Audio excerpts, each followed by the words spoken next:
दोस्तों, दिनाक्षी short hand में आपका स्वागत है। अगर आप चैनल पर नए हैं तो चैनल को सब्सक्राइब करें और बेल आइकन जरूर दबाएं। इस डिक्टेशन की एडवांस आउटलाइंस और वाक्यांश आप हमारे पेड बैच से प्राप्त कर सकते हैं। हमारे पेड बैच में आपको प्रतिदिन सभी डिक्टेशंस की एडवांस आउटलाइंस और वाक्यांश दिए जाते हैं और कुछ ऐसी डिक्टेशंस जो केवल पेड मेंबर्स को ही प्राप्त होती हैं। हमारे पेड बैच को ज्वाइन करने के लिए और बैच के बारे में संपूर्ण जानकारी प्राप्त करने के लिए आप डिस्क्रिप्शन बॉक्स में दिए गए मोबाइल नंबर पर व्हाट्सएप कर सकते हैं। इस डिक्टेशन की डेमो आउटलाइंस आप हमारे टेलीग्राम ग्रुप से प्राप्त कर सकते हैं। तो चलिए डिक्टेशन को स्टार्ट करते हैं। डिक्टेशन 5 सेकंड बाद स्टार्ट होगी। Ready, start. उत्तरी कश्मीर के कुपवाड़ा में घुसपैठ की कोशिश कर रहे 5 आतंकियों का खात्मा सुरक्षा बलों की एक बड़ी सफलता है। ये सभी आतंकी छापामार युद्ध में प्रशिक्षित और बेहद घातक हथियारों से लैस थे। आम तौर पर ऐसे आधुनिक हथियार युद्ध क्षेत्र में इस्तेमाल होते हैं। ये आतंकी किसी बड़ी आतंकी घटना को अंजाम देने के इरादे से भारत में घुसे थे। इनमें कुछ पाकिस्तानी मूल के भी हैं और इनका संबंध आतंकी संगठन गजनवी फोर्स से था। हैरानी नहीं कि इस आतंकी संगठन का नामकरण खूंखार इस्लामी आक्रांत महमूद गजनवी के नाम पर इसलिए किया गया हो क्योंकि एक समय उसने भारत में बड़े पैमाने पर तबाही मचाई थी।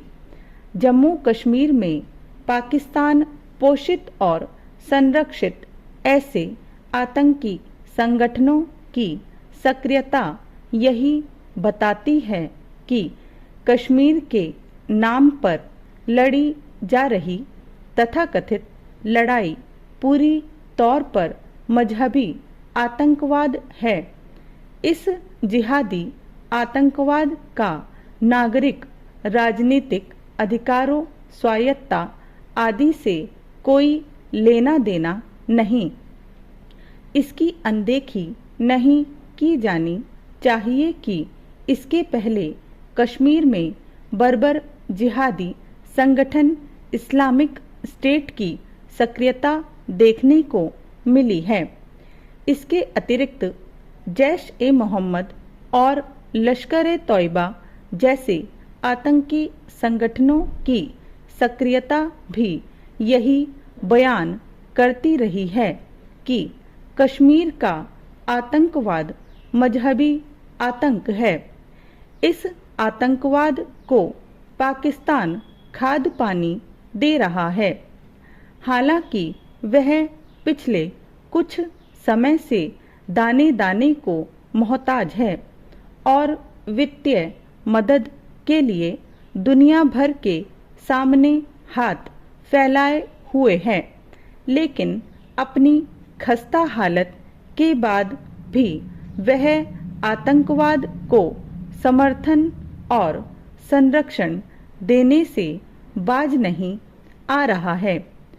पाकिस्तान अपने यहाँ पल रहे ऐसे आतंकियों को गैर सरकारी तत्व बताकर कर्तव्य की इतिश्री इसीलिए कर देता है क्योंकि उसे अपने किए की सजा नहीं भुगतनी पड़ रही है।